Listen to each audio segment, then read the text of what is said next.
Okay. Meeting will come to order. Without objection, the chair is authorized to declare a recess of the committee at any time. Without objection, members of the full committee, not on this subcommittee, are authorized to participate in today's hearing.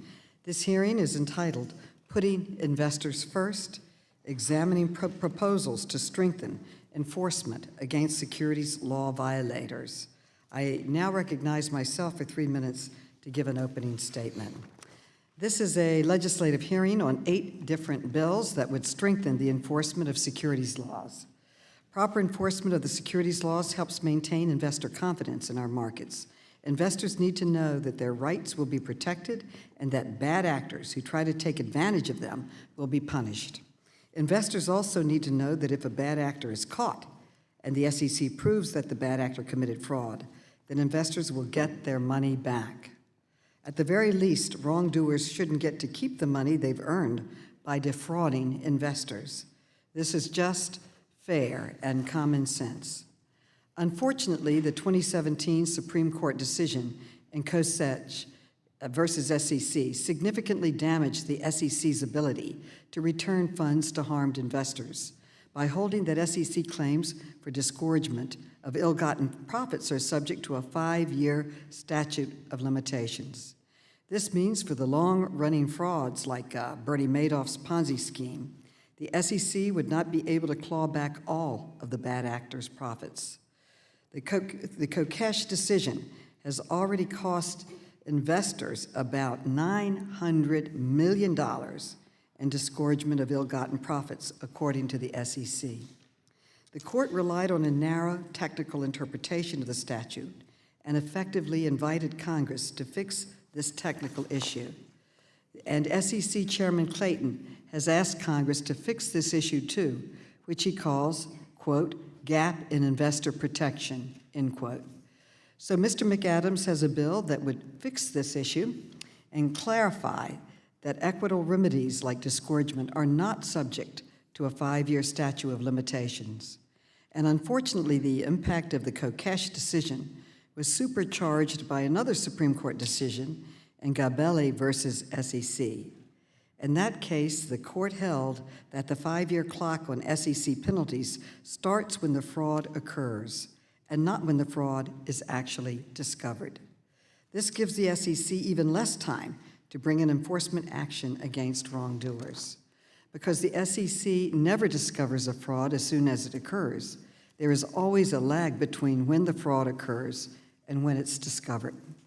Mr. Gonzalez has a bill that would reverse the harmful Gabelli decision and would once again give the SEC the tools it needs to crack down on securities fraud. Finally, Ms. Porter has a bill that would strengthen the SEC's civil penalty authorities by increasing the size of the penalties and by authorizing the SEC to seek different kinds of penalties for different kinds of violations. This is a much-needed update that would modernize the SEC's penalty authority and would deter repeat offenders, and I strongly support her bill. I look forward to hearing from our witnesses on all of the bills today, and with that, the chair recognizes the ranking member for 4 minutes on an opening statement. Thank you, Madam Chair, and I appreciate our panel being here with us today. The Securities and Exchange Commission has a 3-part mission: protect investors, maintain fair, orderly, and efficient markets, but to also facilitate capital formation. Specifically within the Commission, the Division of Enforcement investigates potential violations of federal securities law and prosecutes these cases in federal court or in administrative proceedings before the SEC's own administrative law judges. Their enforcement priorities are guided by 5 core principles. First, focus on the Main Street investor. Next, focus on individual accountability. Third, keep pace with technological change. Fourth, impose remedies that most effectively further enforcement goals. And finally, consistently assess the allocation of SEC resources. In the fiscal year of 2018, the SEC brought 821 enforcement actions and obtained nearly $3.9 billion in disgorgement and civil penalties resulting from those actions. Additionally, $794 million was returned to harmed investors, suspended trading in the securities of 280 companies, and obtained nearly 550 suspensions and bars. The SEC has always been recognized for its effective yet fair enforcement program, which encourages capital formation while protecting investors and markets. Today's hearing focuses on several proposals purported to strengthen enforcement against securities law violators for the protection of investors and the integrity of the U.S. capital markets. However, I believe in a strong and effective enforcement program that protects investors and keeps bad actors out of the marketplace. However, these draft proposals that we are discussing today will do very little to help put investors first. Instead, they create more barriers to capital formation and limit investment opportunities for American workers and Main Street investors. The U.S. IPO market is steadily decreasing at an alarming rate, while foreign markets, such as in China, are continuing to grow.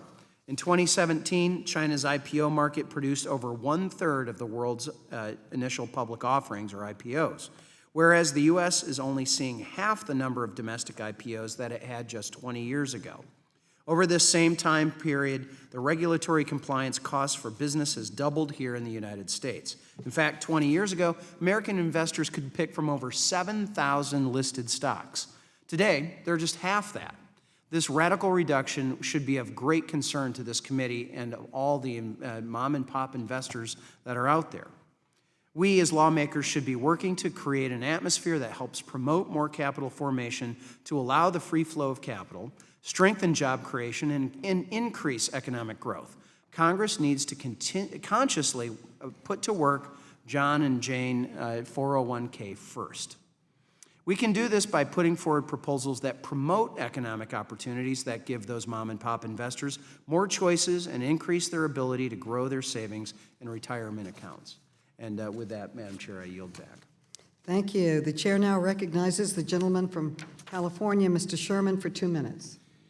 Thank you. Last year, the SEC and the PCAOB issued a joint statement highlighting over 220 U.S.-listed companies with a combined total of $1.8 trillion in market capitalization, for which the PCAOB cannot provide effective audit oversight. That means a lot of money invested by Americans where we cannot audit the audit. I would encourage U.S. Trade Representative Lighthouser to focus on this issue in our discussion with China.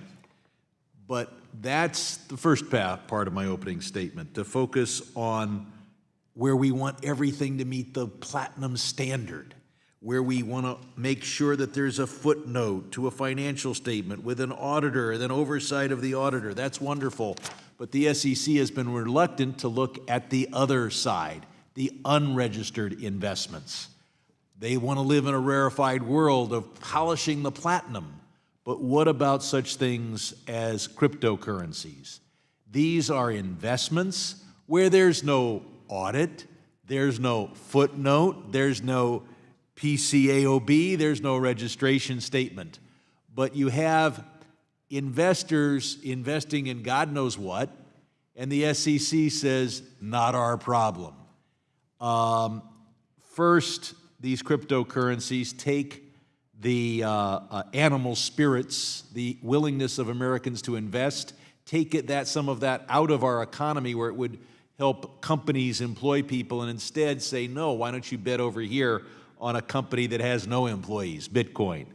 And then second, we're told, well, it's not an investment. It is only an investment. That's why people are buying Bitcoin. That's why it is being advertised. Buy it, and it'll go up in value. And then finally, as a medium of exchange, Bitcoin is clearly inferior to most of the other currencies available. And the report indicates that 46% of the transactions where it's used as medium of exchange are criminal. So it's not really a medium of exchange for law-abiding Americans. It is an investment whose regulation pales in comparison to the worst financial statement Madoff ever put out. Yield back. Today we welcome the testimony of a distinguished panel of witnesses. First, we have Jordan Thomas, who is a partner at Labatkin Shushero in New York. Secondly, we have Erska Vellacunia, who who is a professor of law at Georgetown University Law Center. Next, we have Andrew Vollmer, who is a professor of law at the University of Virginia Law School. And last but not least, we have Stephen Crimmins, who is a partner at Murphy and McGogill. Witnesses are reminded that your oral testimony will be limited to 5 minutes, and without objection, your written testimony will be made part of the record. Mr. Thomas, you're now recognized for 5 minutes to give an oral presentation of your testimony. Thank you. Chairman Maloney, Ranking Member Huizenga, and members of the subcommittee, thank you for inviting me to testify today. Today, my testimony will be based on my experience as a first responder to corporate wrongdoing at the Department of Justice, the Securities and Exchange Commission, and at Labaton Sucharo, where I had the whistleblower representation practice. In my work, I've seen firsthand the devastation that could come from securities violations. I'm increasingly concerned that the investor protection status quo isn't working, and that without your intervention, our financial watchdogs will be fighting a losing battle. The reality is, and you won't hear it admitted often or publicly, is that securities violations are extremely difficult to detect, investigate, and prosecute. And due to the vast scope, rapidly growing, and dizzyingly complex markets, products, and transactions they are responsible for, our financial watchdogs are losing ground. Investors are being injured, and too many bad guys are getting away. Particularly troubling to me is that even when securities violators are caught, they are not being held fully accountable because of a series of adverse Supreme Court decisions, which undermine long-term deterrence. Fortunately, the proposals before this committee can provide much-needed legal relief to our financial watchdogs. It is my hope that these proposals will enjoy some bipartisan support that the fix to the digital realty decision recently received. Of the many proposals currently considered by this committee, I believe the most critical one is restoring the SEC's ability to obtain full disgorgement of ill-gotten gains from wrongdoers. Disgorgement has always been an essential component of SEC enforcement. Prior to Kokesh, common sense prevailed, and wrongdoers were required to return every cent of their ill-gotten gains.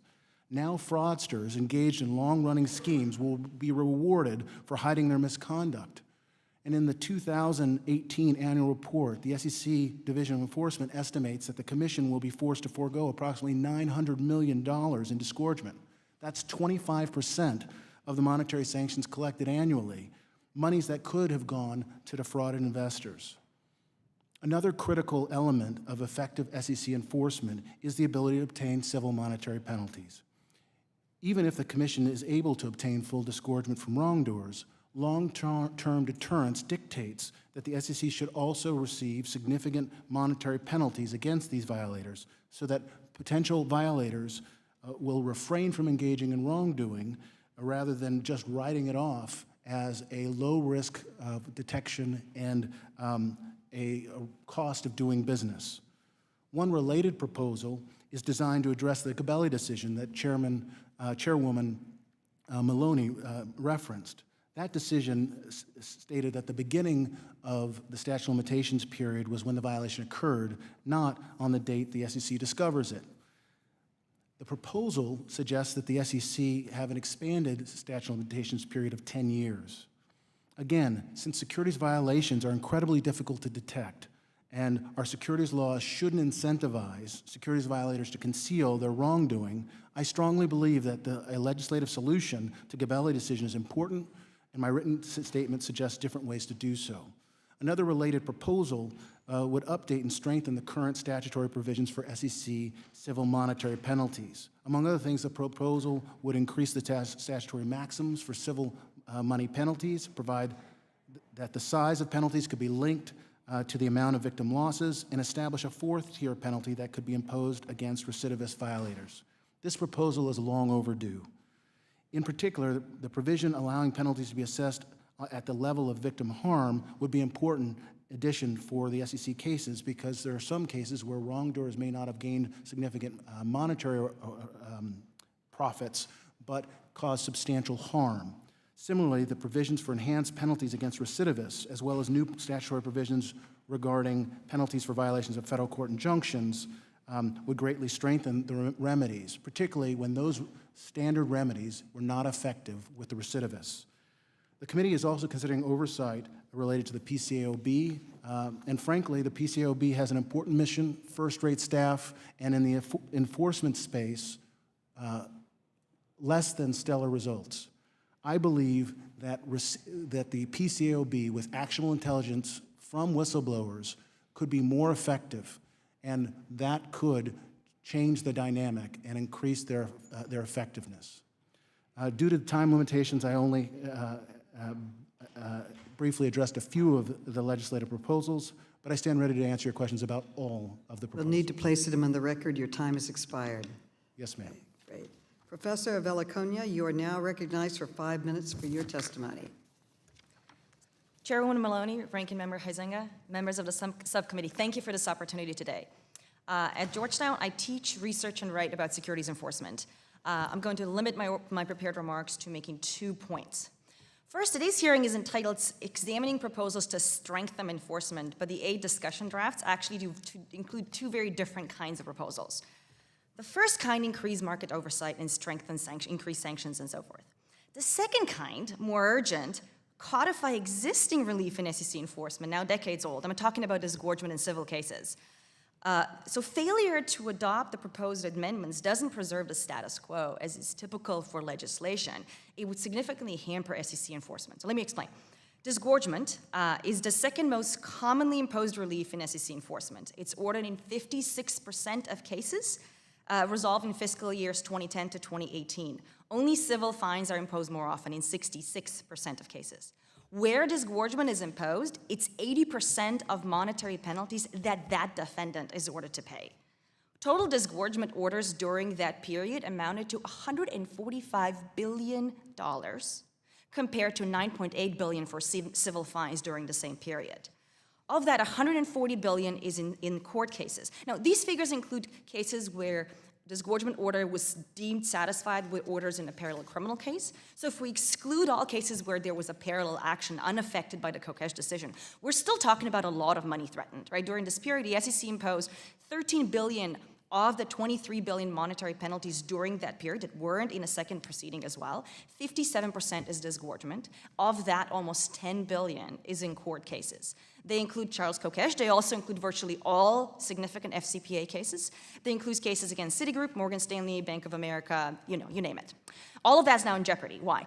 Disgorgement in court cases is not specifically expressly included in securities laws, right? It's an equitable remedy the SEC has been seeking since the 1960s. In Kokesh, the Supreme Court says disgorgement is a penalty. Typically, courts can't impose penalties without statutory authorization. And so if disgorgement is a penalty, then the SEC has no authority to seek disgorgement in court at all. Now, the Supreme Court sort of stepped aside, didn't actually decide this issue, but there's now cases already percolating. So this is gonna happen, and Congress, it's imperative for Congress to step in and codify that the SEC can sue fraudsters in court and seek disgorgement. Second point, I want to offer some statistics relevant to the limitations periods, the 5-year statute of limitations you're discussing. Now, since Kokesh and Gabelli, as you've heard, the SEC can no longer seek penalties for violations committed more than 5 years before the SEC filed suit. 5 years is less than you'd think. The average investigation takes about 2 years to complete. Of more than 8,000 cases filed during the same period that I described earlier, 2010 to 2018, 37% included at least some violations that took part outside the 5-year limitations period. And that share has been increasing. In 2018, half of cases included violations that were more than 5 years before the SEC filed suit. Now, the limitations period don't affect all cases equally. Insider trading, pump and dump schemes, market manipulations are much more likely to be detected, investigated, and prosecuted within the 5-year period. Others, think broker-dealer cases, investment advisors stealing from their clients, Ponzi schemes, accounting frauds, take much longer to detect in the first place, let alone investigate and prosecute. So the typical case affected most significantly by the Kokesh decision is an offering fraud by an individual offender. You're like no-name defendant, someone you've never heard. So Charles Kokesh in that sense is not atypical. So let me describe what he did and what's at stake. He owned two small investment funds. From 1995 to 2007, when the funds were dissolved, he embezzled investors' funds, paid himself unearned fees, reimbursed unauthorized expenses. Ultimately, he misappropriated $35 million from 21,000 investors. He, I'm quoting here from the record, specifically targeted smaller investors, those investing $5,000 or less, because they would be less likely to sue if they discovered his schemes. With stolen funds, he then bought a gated mansion, a private polo ground, and a personal stable of more than 50 horses. The jury found Kokesh guilty, but because of the 5-year limitations period, he was ordered to pay only $7.3 million plus interest, far less than the $35 million he stole. Now, the SEC did not unnecessarily delay that investigation. There are 12,000 investment funds in the US. The SEC isn't currently funded to review all even periodically. So unless you believe bad actors should be allowed to keep property stolen more than 5 years ago, you should either increase the SEC's budget or put in place realistic limitations periods. Defendants also should care about this. The SEC is likely to expedite investigations, perhaps being less careful. With that, I will conclude. Thank you. Your time has expired. Mr. Crimmins, you're now recognized for your 5 minutes for your testimony. Thank you, Chair Maloney, Ranking Member Huizenga, and other members of the subcommittee. And thank you for dealing with these extremely important issues for SEC enforcement, where I was proud to serve for 14 years, now a couple of decades ago. They're critical issues, and they come at a tough time for the SEC. They've had to drop 400 professionals in recent years with a flatline budget of $1.6 million, even though they used no tax dollars since 1996, thanks to Congress's legislation. Hopefully, the proposal to increase their budget at least to 1.85 will make it. But in any event, these are important topics that the subcommittee is dealing with. As prior speakers have said, Kokesh has created a real problem for the SEC. Defining disgorgement as a penalty, creating all kinds of problems. The Supreme Court wrote unanimously in an opinion by Justice Sotomayor, who is a great scholar, in good faith, finding that the disgorgement did kind of match up with what is a penalty, but they asked a very good question. Did Congress, having defined specific penalties under the securities laws and those careful tiers we see in the proposal, did Congress really want to have a separate penalty, two different kind of penalties in the same case? How could that be? I would urge the subcommittee to answer the question of the Supreme Court with a resounding and yelling, yes, we do want disgorgement. It's a core remedy of the SEC's enforcement program since the Texas Gulf Sulphur decision in 1971. SEC needs it. Please yell loud yes in answer to the Supreme Court. The other Kokesh issue, of course, is what should be the statute of limitations. Should it be 5 years, which is traditionally imposed for penalties? Should it be not at all, which is traditionally imposed for tamer equitable remedies, a tame version of disgorgement? Should it be 10 years? What should it be? My concern with the proposal is that it uses a rule of construction to try to interpret what should be. A rule of construction is an invitation, frankly, to the defense bar where I presently live to litigate. It's an opportunity as part of our zealous advocacy for the people we represent as defendants to find issues, to create, to litigate, to take up to appellate courts. We are buying the SEC 5 years or 10 years of litigation that's really going to be kind of worthless litigation to sort all this out. Instead, I would urge the subcommittee to bite the bullet, adopt a statute of limitations across the board for all SEC remedies, but make it an appropriate one. And what should that be across the board, a statute of limitations, including for disgorgement and other equitable remedies? I would suggest that we take a page from Congress itself. When Congress, back in Sarbanes-Oxley, legislated a statute of limitations for private securities litigation and said 2 years from discovery of the violation, reasonable discovery of the violation, but no more than 5 years from the conduct. SEC should get different treatment, better treatment. They act in the public interest. They have fewer resources. I would suggest use Congress's framework for private lit 2 and 5, change it to something like 3 and 5. 3 years from reasonable investigation of the conduct, and no more than 10 years, from the actual event. 3 years is plenty of time to do an investigation, and it serves the interest of our courts and our juries to be able to have witnesses who can actually remember things. So for that reason, holding the SEC's feet to the fire to do their investigation within 3 years from reasonable discovery is more than fair and more than enough, and 10 years from the event is a very comfortable period. There's a safety valve. If they're getting close to the end, they can ask the defense for a tolling agreement. It's always granted, virtually always granted. Moving on quickly, my time's almost up, to restitution. That's a little bit of a concern. Restitution is different from disgorgement, where you just give up your profits. Restitution is you go across the universe, everybody has lost money, and that can add up to immense amounts. And then when we talk about some of the proposals having treble penalties or dealing with recidivists, we can do the math and get up into the trillions of dollars. I'm a little concerned about adding a restitutionary remedy either directly as restitution or as part of a penalty calculation. I think that should be thought through. Public Company Oversight Board, I'm almost out of time. Whatever Jordan said, I totally agree. They absolutely need all the proposed additions. And again, thank you to the subcommittee. Professor Vollmer, you're now recognized for 5 minutes for your testimony. Chairwoman Maloney, Ranking Member Izenga, and members of the subcommittee, thank you for inviting me here today. As I mentioned in my written statement, my comments today are solely my own and are not on behalf of anyone else. My written remarks begin with a couple of principles that usually guide legislation in the federal securities area.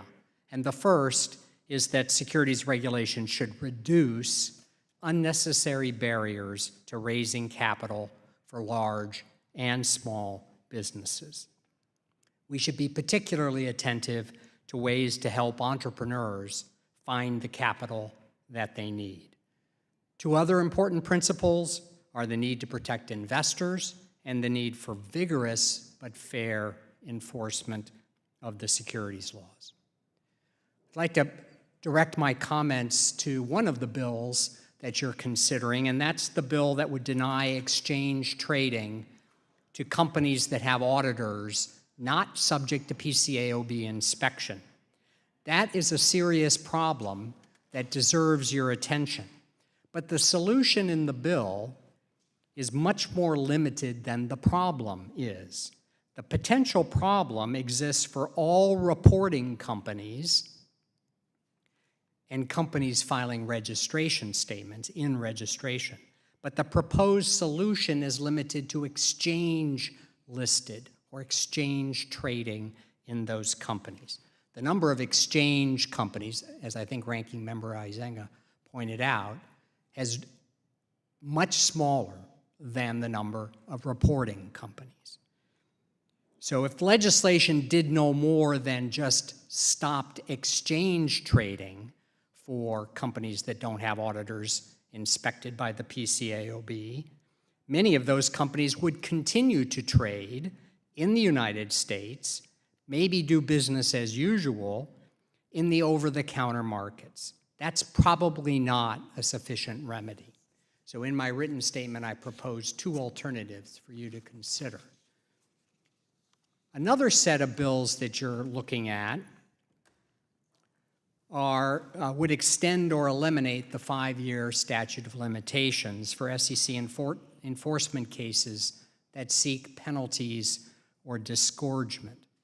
And one of them would give the SEC a new power to recover investor loss.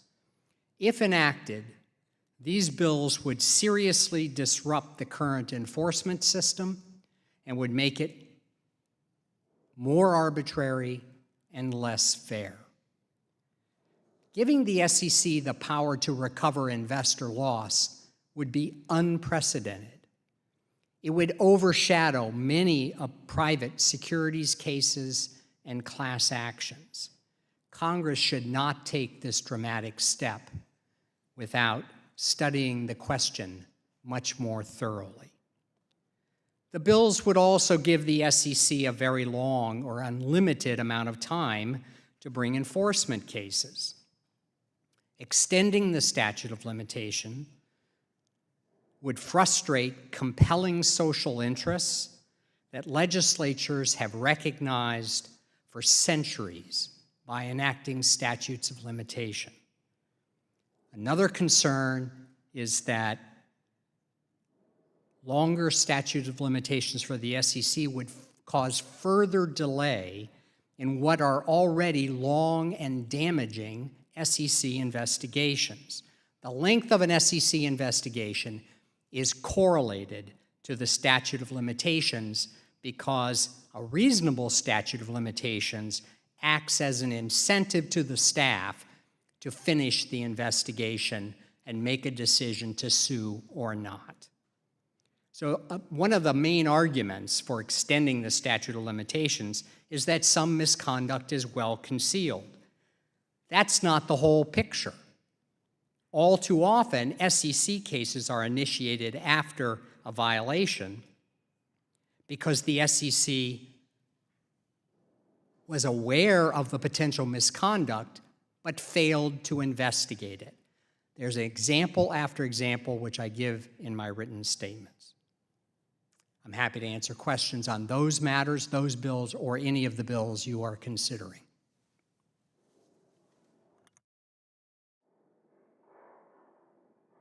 I now recognize myself for 5 minutes for questions, and Mr. Crimmins, I'd like to ask you something about Professor Vollmer, what he said in his testimony. He said that Mr. McAdams' bill authorizing the SEC to seek disgorgement of illegal profits beyond the 5-year statute of limitations would be, quote, a sharp break from the long-standing system, end quote. And as a former litigator in the SEC's enforcement division, do you think that's accurate?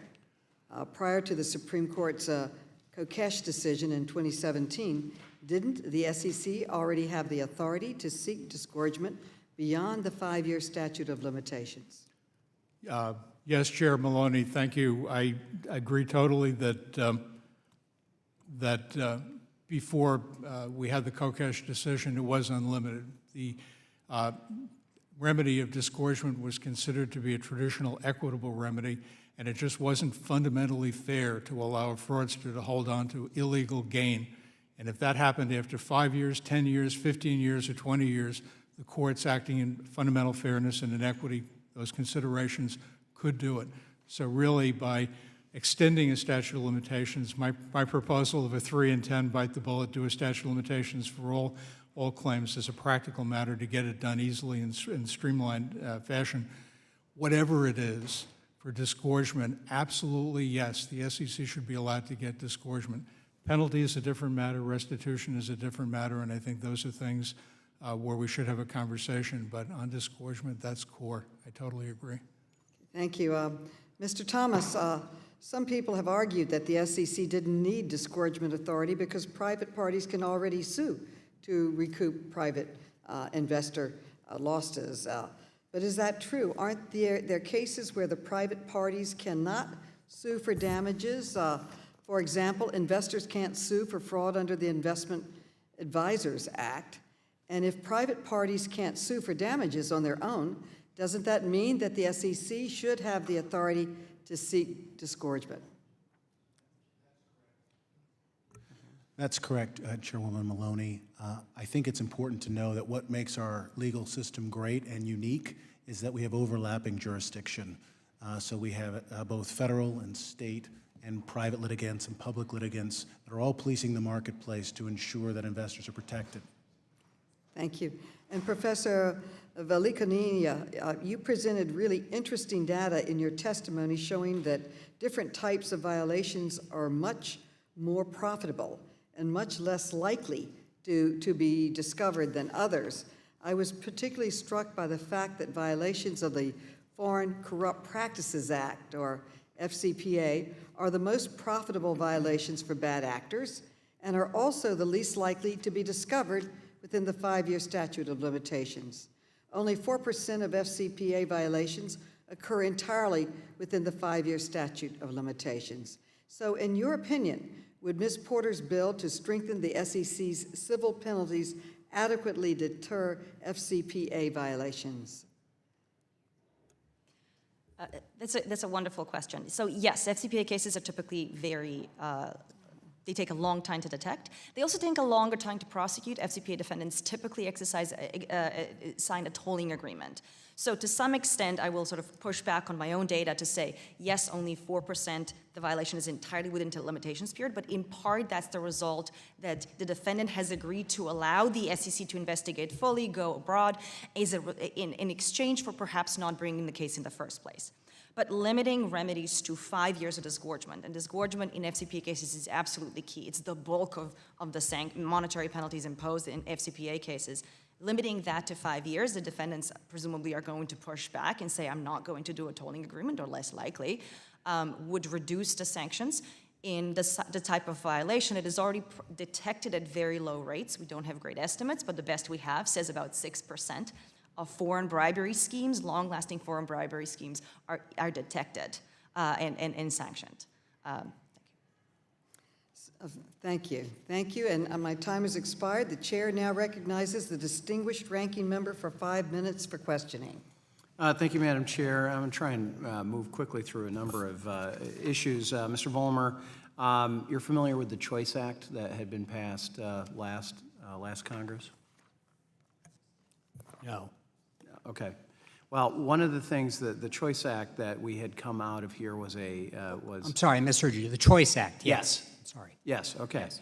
Well, one of the things that we tried to construct within that was making sure that there was a balance and enhanced due process protections along with reforms to the SEC's enforcement program. And I'm curious, as you look at this, do you see any provisions from the Choice Act with that balance? No, I think they're conspicuously absent. And of course, there were many provisions in the Choice Act, both that helped form capital, promoted capital formation, but also injected notes of fairness in the SEC enforcement process. And if I could, may I just correct a statement that was made a moment ago? My written statement does not say that allowing the SEC to sue for disgorgement would be a sharp break from practice. As the other panelists have said, the SEC has sued for disgorgement since the 1960s. What my written statement said is allowing the SEC to sue for investor loss would be a sharp break from precedent. I'm sorry. Okay, no, I appreciate that. I appreciate that. And then back, do you think it would be a healthier approach to have this two-pronged approach on both the investor protection and due process as well as the enforcement? Well, I think that adding some additional fairness elements to the SEC enforcement process would be a great gain and would provide more certainty and predictability. Okay. Mr. Crimmins, the PCAOB whistleblower bill seems to me to be redundant. With the SEC having primacy over that, and it was created under Dodd-Frank, the SEC whistleblower office, couldn't reporting described in this legislation be reported to the SEC as part of this whistleblower? Ranking Member Huizenga, you make a good point in terms of the overlap. Anything that the PCAOB does, I believe, can be done by the SEC. They have oversight, and they do more cases focused on accounting, but SEC always has that power. For that reason, in my written testimony, which you may be referring to, I agree with you on that while a whistleblower program at the PCAOB is a great idea because it's worked well at the SEC, my concern is the cost of setting up a whistleblower office and processing whistleblower claims, and I'm wondering if there isn't a way to team the two agencies such that the whistleblower can go to PCAOB, have PCAOB handle the case, terrific, and get a whistleblower bounty, but the mechanics of processing the claim, the mechanics of evaluating it, and so forth, which require an infrastructure, why not let the SEC take care of that? That makes sense. I would agree. More isn't always necessarily better on that. But I do want to talk a little bit about the Transparency Act, Enforcement Transparency Act. If these proceedings were made public, and public companies whose financial statements are implicated by a PCAOB enforcement proceeding against an auditor be susceptible to negative market reaction, and even though the allegations are untested and may not actually involve the company themselves. Do you have a concern with that? Well, it is a concern, but it's a concern with just about everything that the SEC does. The SEC acts publicly in everything, and sometimes the pendency of an investigation, if it becomes public, or the pendency, certainly, of litigation, will have that impact, and it's inevitable. But we have a justice system that acts publicly, and when you're dealing with public accounting firms, I would respectfully suggest that we really ought to make that public the same way we do with the SEC. And I'm running out of time quickly here, but it would seem to me the SEC, PCAOB has the ability to refer those cases to the SEC, at which point they become public anyway. Right. Foreign Holding Foreign Companies Accountable Act, you had acknowledged, Mr. Vollmer, a serious problem, and you had said the OTC markets would still be available, and it seems to me that those investors could still invest in those companies, just not here, and would therefore forfeit any of the protections that our marketplace would have, and they could invest those offshore in foreign markets. I'm going to be following up with that. And then I just need to make a statement about Kokesh. I think all of us understand that we need to be going after these bad actors, and the SEC needs those resources. And I want to make sure that they have the ability to not keep any of those ill-gotten gains and to be able to distribute those recovered funds from harmed investors. I do believe that the SEC is in the process of trying to work through that, but I'm supportive in concept. Because we have seen nearly $1 billion being foregone, so we need to address that with that. You've been very kind on your and generous. Thank you. Okay.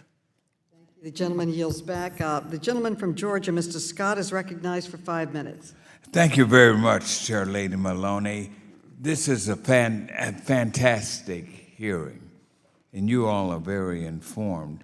But what I want to start out with, you all are aware that the Securities and Exchange Commission's 2018 annual report estimates that the 2017 case of Kokesh versus the SEC Supreme Court decision held that discouragement is a penalty and subject to a 5-year statute of limitations.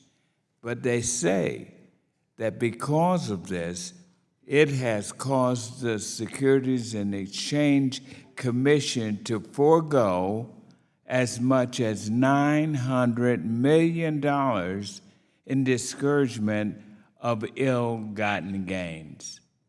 Is that accurate? I mean, I'd like to make sure everybody agrees on that point before I go further. I do. Okay, now do you agree that this is because certain fraud schemes may run for years prior to the discovery?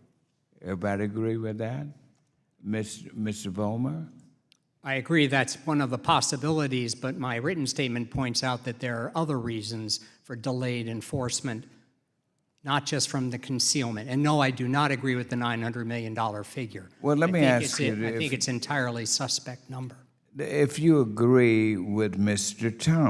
Thomas, and in Mr. Thomas's testimony, he points out to the paradox that's created by this decision, stating that this decision rewards violators who are good at hiding their misconduct. Mr. Thomas said, do you agree, Mr. Vollmer?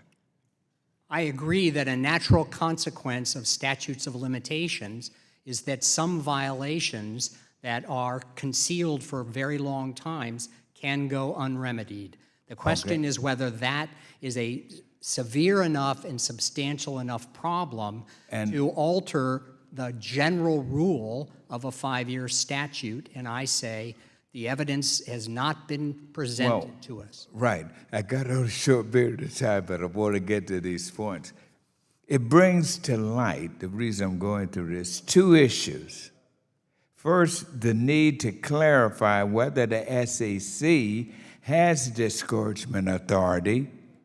And second, the need to ensure that our regulators are equipped with the tools they need to effectively police our markets and root out bad actors. Now, Mr. Thomas, defend your comments, and I think Mr. Vollmer will agree with you. won't you, Mr. Vollmer? I will agree if I possibly can. Yeah. I like Andy very much, but I hope he'll agree. Yes. To go to one of the points that you made, Congressman Scott, is the SEC's estimate of $900 million as a consequence. I actually think that number is low, and I'll just give you one example. In the Merrill Lynch case, I represented 3 whistleblowers. It resulted in the SEC recovering $415 million. And that period of misconduct was relatively consistent, and it was more than 5 years. I believe that the monetary sanctions in that case would have been halved if the Kokesh ruling had occurred before that. And that's just one case, $200+ million would have been disappeared from them. And Ms. Vellacunia. Vellacunia. Wonderful. I'm sorry, I'm bad on names. You spoke very eloquently on this. Would you like to add something to this? I saw you shaking your head. And We haven't been given any explanation where the 900 figure comes from, so I understand both Mr. Vollmer and Mr. Thomas. It sounds big, it also sounds sort of right. I would side with Mr. Thomas and why the number is kind of low. It's precisely because the SEC has been using tolling agreements extracted from the defendants to toll the statute of limitations, allowing the SEC to complete the investigation. So think of a big case, such as a big FCPA case, Petrobras, which the SEC settled in September of 2018. The disgorgement order in Petrobras alone was $933 million. Much of that was outside the 5-year limitations period. Now, if the period is applied stringently, that amount would be in jeopardy. It wasn't precisely because Petrobras had executed a tolling agreement. It might be a lot less willing to do so going forward. right. And finally, Mr. Thomas, you said something in your testimony. You said we're fighting a losing battle. What did you? Yeah, quickly. What did you mean by that? I mean that the SEC is under-resourced, and they are fighting on multiple fronts in an emerging, growing market. And if they can't when they catch people, get all of their ill-gotten gains, if they can't have significant penalties that lead to real deterrence, then they're going to do what economists would expect people to do. They would assess the risk of detection and the potential consequence and say, I'm going to take that risk. Okay. And because it's harder to Gentleman's detect. time has expired. Okay.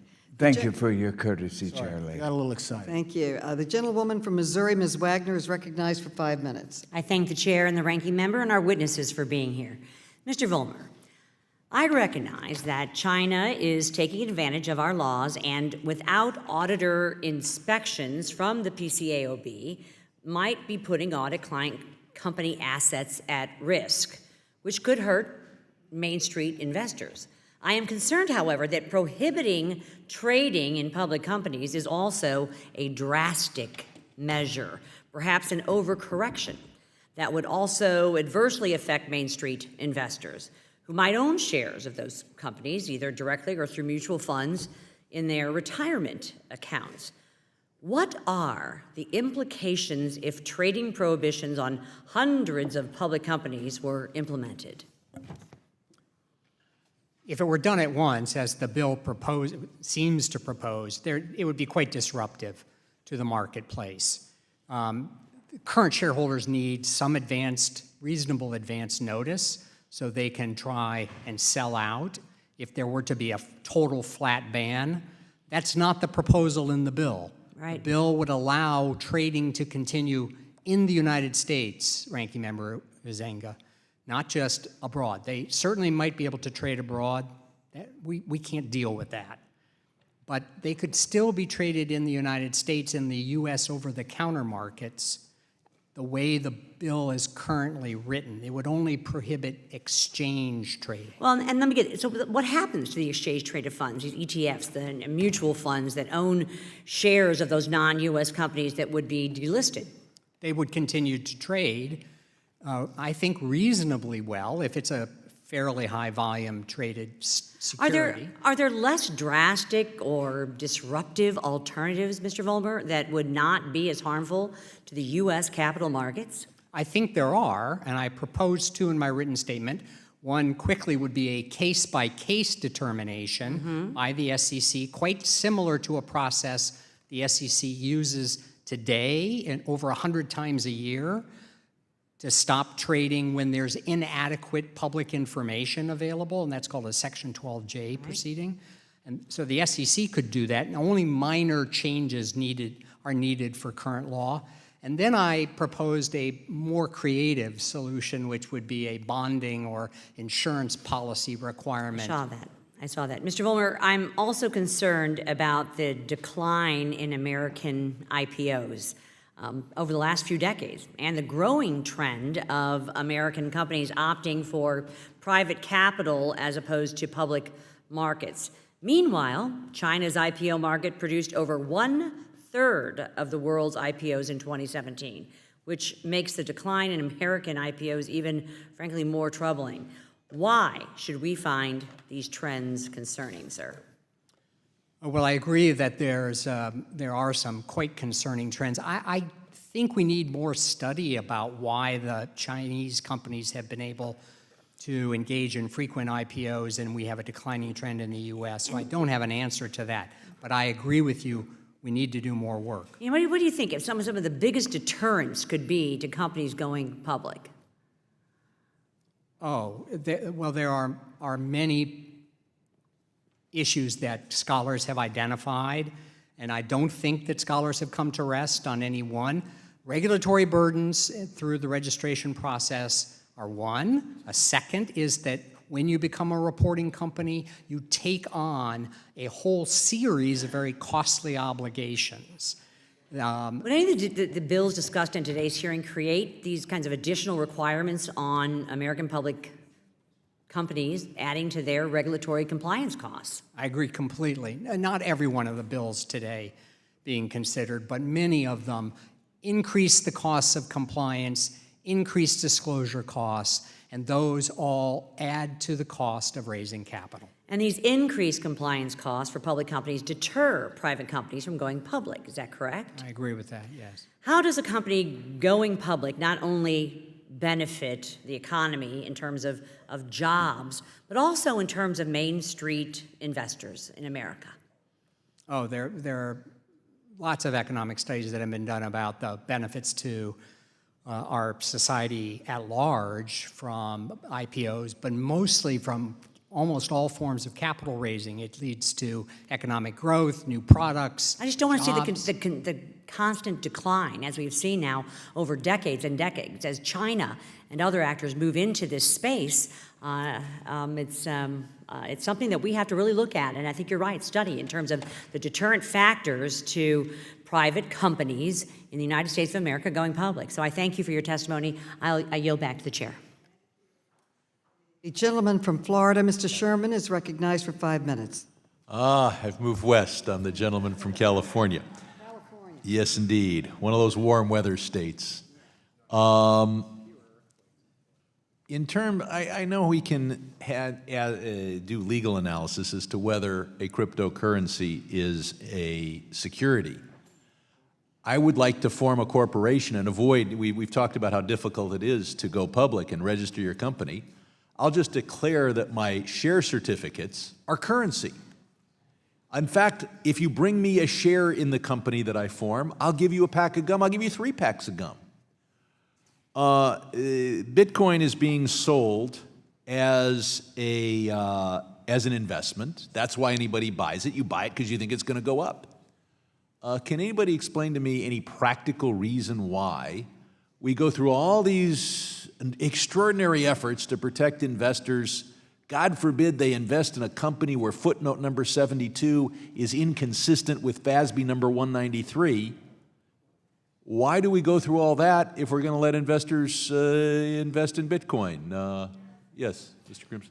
I would respond to that by saying that we can't look at it monolithically as coins or digital assets. We're dealing with 3 separate things, and the SEC recently, I think, got it right. They said if you have shares of a company, just what you said, or fractionalized shares of a hard asset, maybe it's an office building or an orange grove or whatever, and you're depending on other people and what they're telling you to give you a return, That's just like stock. It's a security, needs to be regulated that way. But they also said, the SEC, in a matter they had before them, a no-action matter, that when somebody wanted to have tokens for a private jet rental service that would combine different companies, and they said, you know what, those coins, what is it? But it's no different from a New York City subway token back when we had tokens. Well, that's for somebody who, because the vast majority of New York subway tokens are used not as investments. Somebody could invest. Precisely.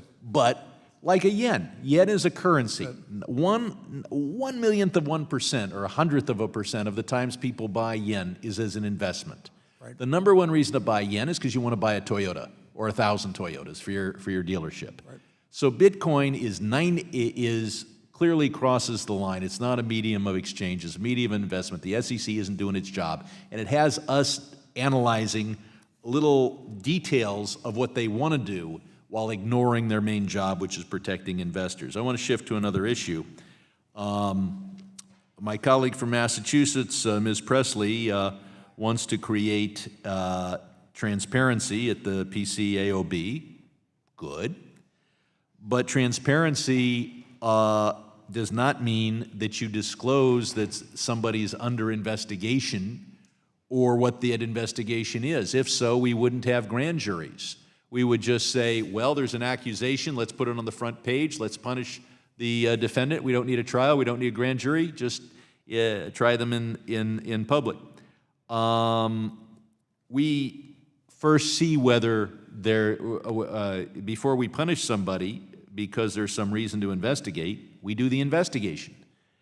Do any of our witnesses have a reason why, if there was just a reason to investigate, that we should destroy the credibility of one of the audit firms? Does anybody have a comment? Mr. Thomas? Congressman Sherman, I think that one way to look at it is that the SEC's investigations are confidential and non-public, and they successfully protect the reputations of companies and individuals. And I believe that there is a way to provide more transparency to PCAOB investigations and enforcement actions than currently exist. Right now, very sophisticated people don't know the individuals and audit firms' failings because of the structure of the PCAOB. If you can get a Carfax and know about a bad car, or a broker check for a broker, maybe we should know more about our auditors. On the other hand, just because there's a rumor about me and the police officer thinks I might be speeding, I'm going to go to the other witness sitting that right May now. I sort of supplement this? Yeah. It's not that an investigation would be public. It's once the proceedings are filed, which is after a long confidential internal process, several layers of review like the SEC, that's the point when the process becomes public, like at the SEC. So for example, an SEC Well, we don't enforcement do action that is when there's filed. no indictment in Excuse the me? criminal justice system. It's like an indictment, right? This is It's what like we're an doing. indictment. If you're, yeah, if That's what we're you talking meet about. the standard and you're going to indict somebody, you make that public. You don't make Precisely. the non-indictment public. And that's what the Presley bill proposes to do. And I Thank you agree very with that, Congressman Murphy. The gentleman from Arkansas, Mr. Hill, is recognized for 5 minutes. Thank you, Chairwoman. Appreciate the panel. It's a very interesting discussion on these bills. And I spent a big part of my career in the securities business, both on the institutional and the retail side. And one of the saddest things to witness over the past 2 years was the Sanford Ponzi scheme and the impact on retail investors. A lot in the Southwest. I live in Arkansas, and Texas and Memphis were sort of disproportionately, I think, impacted by Mr. Sanford's malfeasance. And I'm interested, Mr. Vollmer, that occurred over 10 years ago, and second largest in history, I think, to the Madoff issue, pretty contemporaneous when those two things were happening. But in the Madoff recovery has been pretty impressive. If you look at both sets of the recovery methods, really impressive. I think far exceeding what people thought might be reality there. But the Sanford victims in Arkansas haven't been as fortunate. It's only returned, I think, something like 5 cents on the dollar. Could you tell me why this receivership process has taken so long and what might be done differently? Representative Hill, let me start by saying the Stanford matter is not a statute of limitations problem. Let's understand that. The SEC staff was aware of problems at Stanford 2 years after he registered as an investment advisor. But your question is an important one. I'm not familiar with the details about the differences between the Madoff recovery and the Stanford recoveries, but I do know that a major obstacle to enforcement in the Stanford case was his use of entities offshore, his bank and other entities that he used. And I believe it's pretty clear that that posed lots of problems during the investigation, getting information. And so I suspect, but I do not know, that some of the efforts to recover might have been encountering similar international difficulties. And the one positive note I can sound is that there's an office within the SEC that's dedicated to looking into international matters and making international enforcement matters work better. And so maybe there will be more effective efforts available in the future. Well, I'd invite the whole panel to send me a note and write me your thoughts on this issue if you have better ways so that other future investors don't have to deal with this kind of crisis before. And I hope the Commission continues to make an effort to pursue recovery in this matter. Mr. Vollmer, also really appreciate Mr. Sherman's bill talking about audit standards offshore, particularly in China. He's been a major warrior on accounting standards over the years, and also in trade fairness and also transparency for investors. And there's no doubt that companies that don't get audited statements could put mom and pop investors here at risk. But I'm concerned that by prohibiting trading in public companies, that's also a pretty drastic step and maybe an overreaction to what is a tough problem, which could also affect companies. For example, we have so much of the market now that is in mutual funds or exchange-traded funds that include non-U.S. companies. What are your thoughts on that? I know you have other suggestions. You suggested using Section 12J on delinquent filing cases and also a bonding method. You want to take a minute and talk about those? Well, there are a couple different aspects to this. I do think that just cutting off trading is a serious remedy, and if you were to do it so there was no trading in the United States. It puts us in a competitive disadvantage, doesn't it? Isn't this best handled by listing standards? Why don't the companies just change auditors? There have been lots of efforts to try to solve this problem. I leave it to those who are better informed about it than I am. But, and I do think there are some alternatives. But I don't think you want a two-tier system of disclosure quality. Right. And so I do think we've got to deal with companies who have auditors not subject to inspection. It's not right to have differential treatment, I don't think. And I do think you have to worry about whether the absence of the inspection, in fact, is concealing problems with the underlying financial statements. Yeah, I agree. We don't want that. I'd urge all of you again to write additional thoughts on an alternative to just plain delisting or stopping trading. And I yield back. Thank you, Mrs. Maloney. The gentleman's time has expired. The gentleman from Texas, Mr. Gonzalez, is recognized for 5 minutes. Thank you, Madam Chairwoman, and thank you to the panel.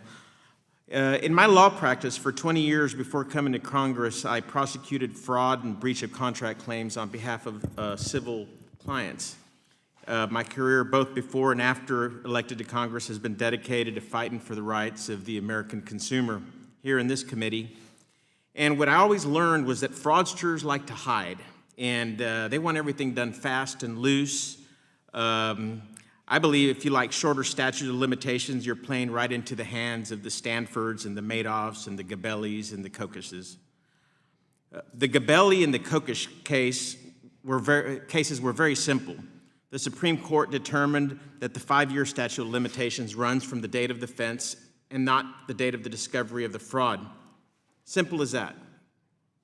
Now let's be clear, in a day and age where people are still waiting for the compensation from fraud from Stanford Capital Management, It's hard to believe that we have folks who would be advocating for shorter statute of limitations in terms of collecting those proceeds.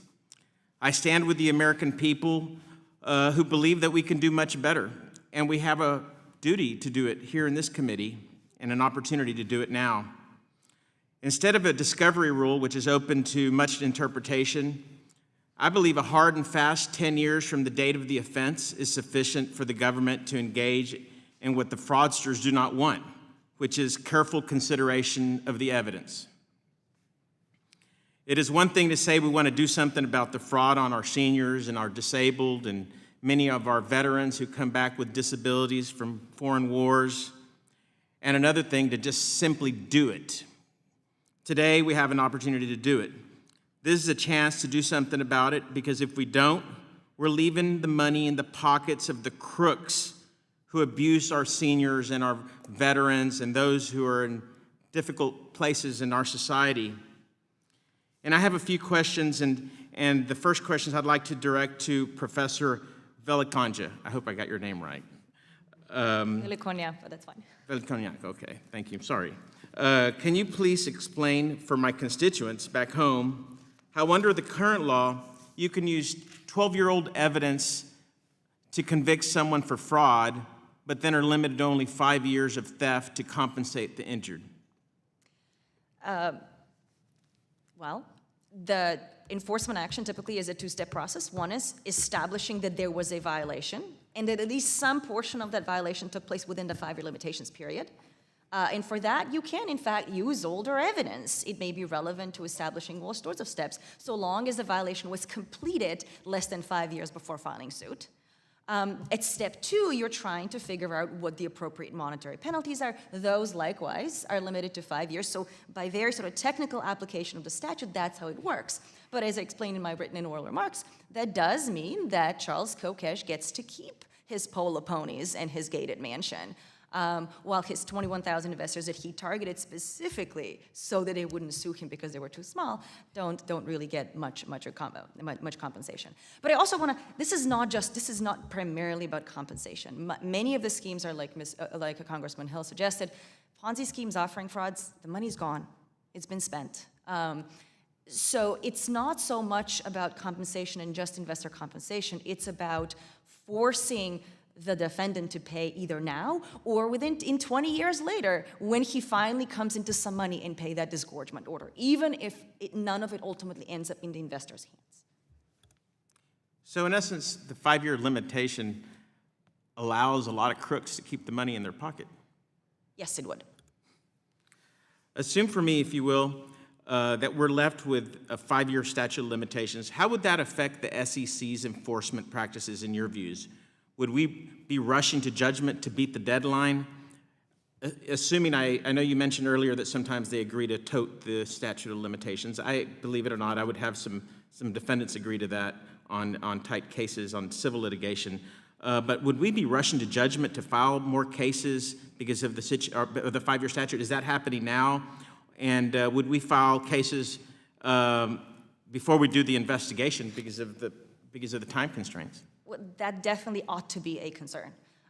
There's already internal investor general at the SEC has sort of flagged this as an issue, maybe we to expedite investigations, and chances are the SEC might in fact file cases a little bit more quickly after a somewhat less thorough investigation to go get within the statute, which is not in the defendant's interest, or it's not in the interest of safe capital markets, and it's not in the interest of the defendants, even because once you're under investigation, you're under a dark cloud.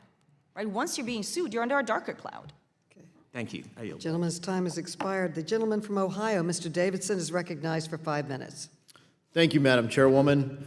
I first want to say that I appreciate you holding this hearing today on the topic, but I do want to focus on an industry that, though it isn't necessarily addressed in these legislative proposals, it is desperately in need of clarity as it pertains to securities laws and how we protect investors. And that's cryptocurrencies. It's already been addressed by Mr. Sherman, and this is a rapidly growing industry. It's poised to disrupt many parts of our markets and could be transformative for many parts of our financial lives. With yesterday's announcement that Facebook is launching their own cryptocurrency, along with partners such as Visa, Lyft, MasterCard, Andreessen Horowitz, and many other reputable global firms, it is a sign that these digital assets aren't just going to go away. It is important that we maintain core investor protections while at the same time figuring out a principled way to enable American markets to flourish. And toward that end, I've introduced the Token Taxonomy Act. It would define what is and what is not a security. This is a nonpartisan approach. I have everyone from myself and Josh Gottheimer in this committee, on this subcommittee even, Tulsi Gabbard, Darren Soto, Eric Swalwell. I think there are some folks left of Swalwell and some folks right of me. We have ideological spectrum covered here in Congress. So 8 members currently, and we're loading it up 2 by 2 to try to address the regulatory certainty. Mr. Crimmins, recently you wrote about the first draft of this, and we collected input in December. Until April, we reintroduced this legislation. What questions are facing investors in digital assets as it pertains to securities laws, and how is regulatory uncertainty hurting investors in this market? Right, thank you, and I appreciate what you did in the Token Taxonomy Act with your colleagues on both sides of the aisle.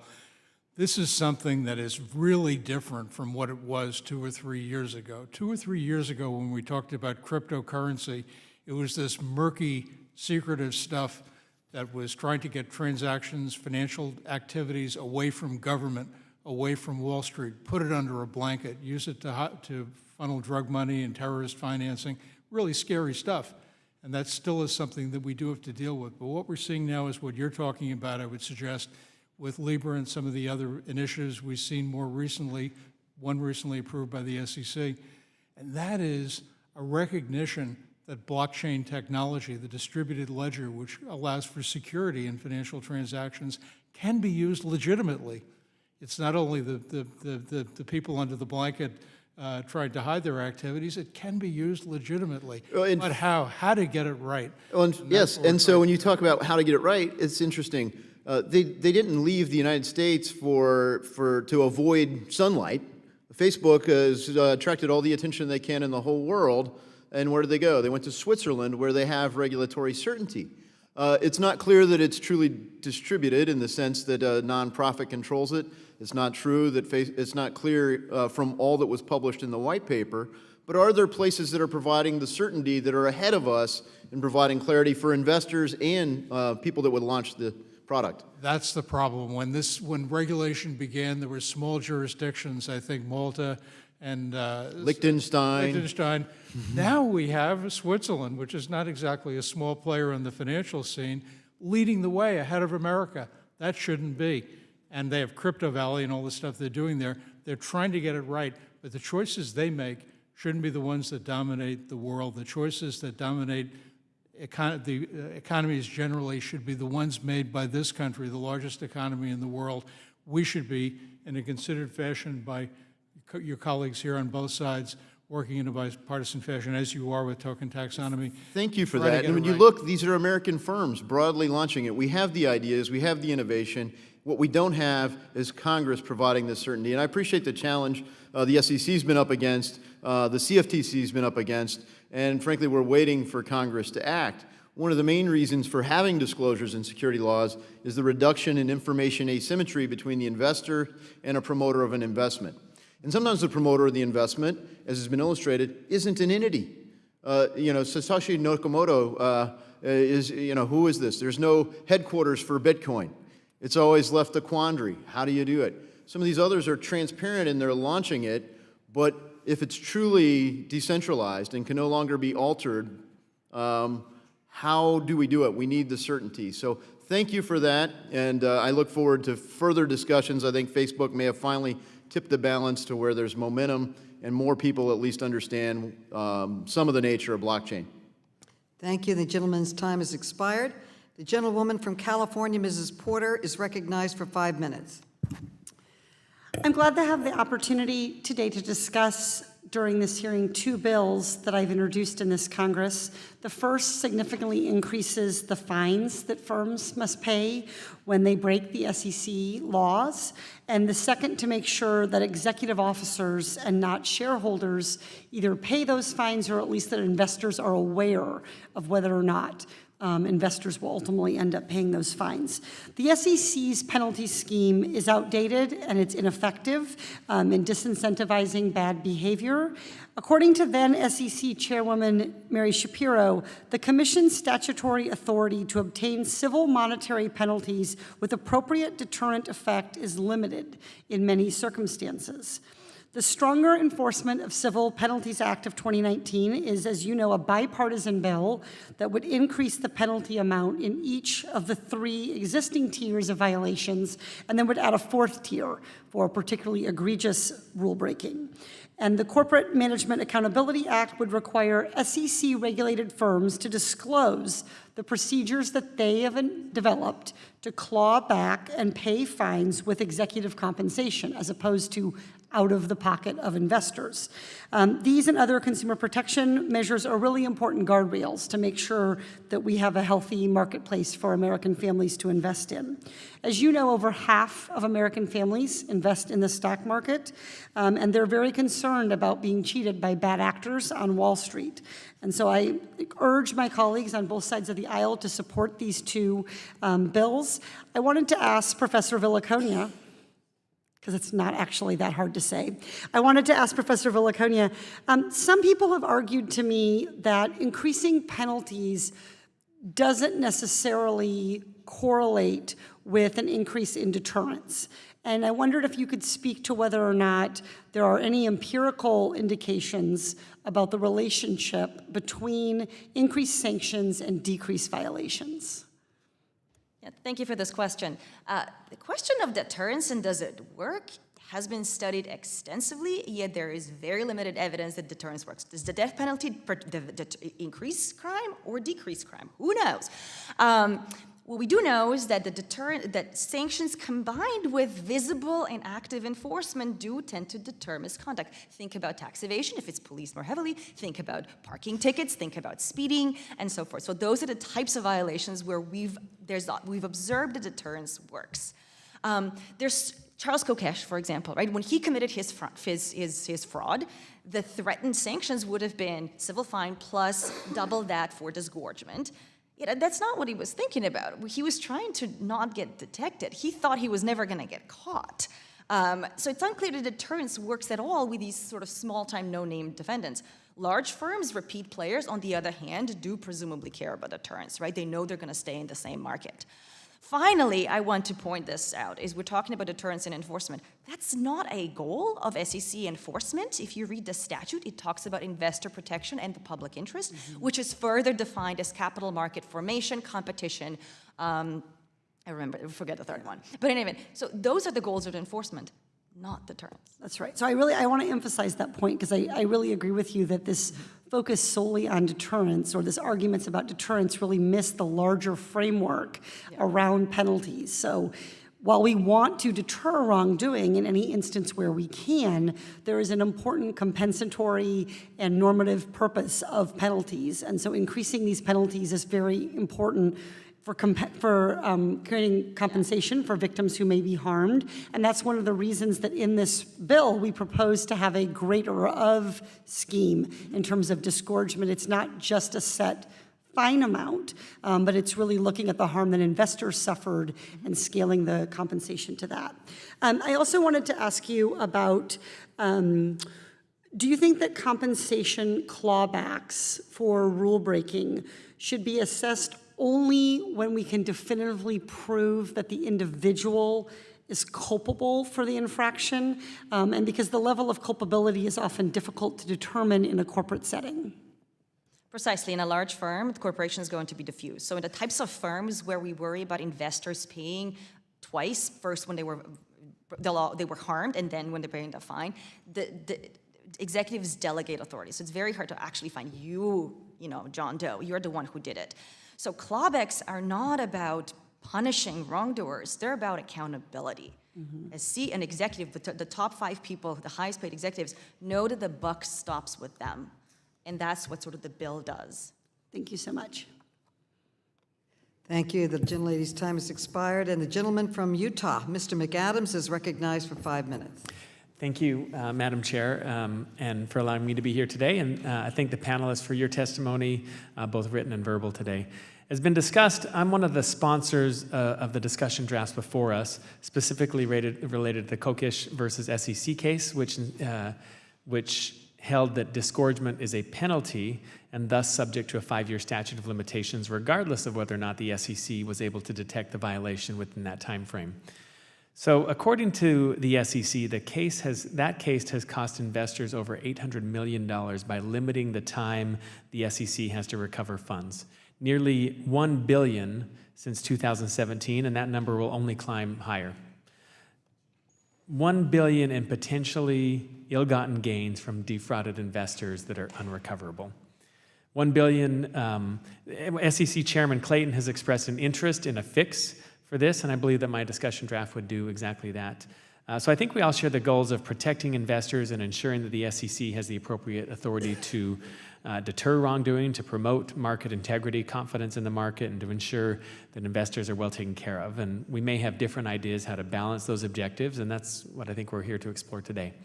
So Professor Vellacunia, as you mentioned your fear that the courts will eventually rule that the SEC is not authorized to seek disgorgement in civil actions or any equitable remedies in civil actions, and that the Kokish decision hints at this potential outcome. Hopeful that you can elaborate on the potential results of that if a court rules that way. Specifically, would that leave investors protected or more vulnerable? And what would that mean for the SEC's enforcement capabilities?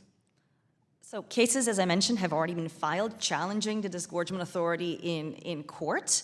I imagine that once, if you look at a Supreme Court decision and you can't square disgorgement as a penalty and it not being in other words, disgorgement, if it's a penalty, a court cannot impose it. So you could still see a court without statutory authorization. Precisely, without statutory authorization. So you might still a court's ordering in a case where you can actually identify investors and trace their funds to the violator, maybe order some sort of restitution remedy, but it could and would not order disgorgement, which means that in a typical case, like an offering fraud, the civil fine would be what, $175,000? Which gets you to the point that it's just a cost of doing business, right? I mean, if you're limited to actual restitution, you may actually... Precisely, you're just giving, you're giving back what you stole, right? Yeah, so it leaves investors more vulnerable and maybe, and also undermines confidence in the market. What it does mean is, like, for example, in cases like where there's identifiable victims, like insider trading in options,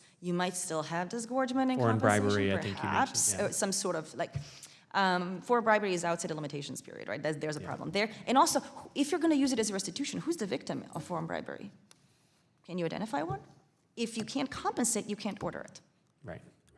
So I generally think that we make better policy decisions when we allow data to inform our thinking. And so I want to also follow up on some of your work outside of this testimony, but you analyzed SEC enforcement actions filed in 2010 through fiscal year 2018, right? What did that data show you, and what does that body of information tell you about some of this legislation we're considering today? My goal with that study was to see what had the Kokish decision been enforced, if it's applied, what differences would it have made in the cases filed? I make certain assumptions. One thing I shared with you, that many cases are affected by the Kokish decision. If we don't get into the question, is disgorgement a penalty and thus not allowed at all, if we just talk limited to the 5-year limitations period, 37% of cases include violations older than 5 years, half in 2018. So this is a big issue. Now, I mentioned earlier, the tolling agreements can be used to some extent to stretch the limitations period. So then I focused in my paper in my study of, then the impact is greater in cases that are not settled. So who are we talking about? Ponzi schemers, offering frauds. And you talk about, we can debate the value of deterrence in some of these cases, but what incentive does this give to a promoter of a Ponzi scheme, right? If disgorgement goes the way of a penalty limited to or limited to a 5-year statute of limitations. I mean, for a Ponzi schemer, him or herself, typically himself, for a Ponzi schemer, I don't think they're going to get caught. They're probably still going to do it. But what it does change is the markets, the investors' perception about fairness of markets. If I'm an investor, I'm putting money under my mattress. Yeah. So I would note that we've seen some data from the SEC on their enforcement actions. I have severe concerns that the COCUS decision ties the SEC's hands, leaves our investors vulnerable and without appropriate remedies from bad actors. So I'd like to thank all of the witnesses for your testimony. I'd urge this committee to remedy the COCUS decision as soon as possible. And with that, Madam Chair, I yield back. Thank you very much, and I want to thank all of the panelists. You gave us a lot to think about, and before we wrap up, I'd like to take care of some administrative matters, particularly one. Without objection, I'd like to submit letters and statements for the record from the Council of Institutional Investors, Public Citizen, SIFMA, the North American Securities Administrators Association, Lynn Turner, and a statement from Mr. Himes, who had to leave early. And I'd like to thank all of our witnesses for your testimony today, and I'm deeply grateful. Madam Chair? And without objection, before recognizing you, all members will have 5 legislative days within which to submit additional written questions for the witnesses to the chair, which will be forwarded to the witnesses for their response. I ask our witnesses to please respond as promptly as you can. Without objection, all members will have 5 legislative days within which to submit extraneous materials to the chair for inclusion in the record, and Mr. Huizenga is recognized. Thank you, Madam Chair. I just would like to submit for the record as well an article written by one of our witnesses, Mr. Cummings, entitled "What Restitution Could Mean for SEC Enforcement Cases." Without objection. Thank you. Thank you very much. This hearing is adjourned.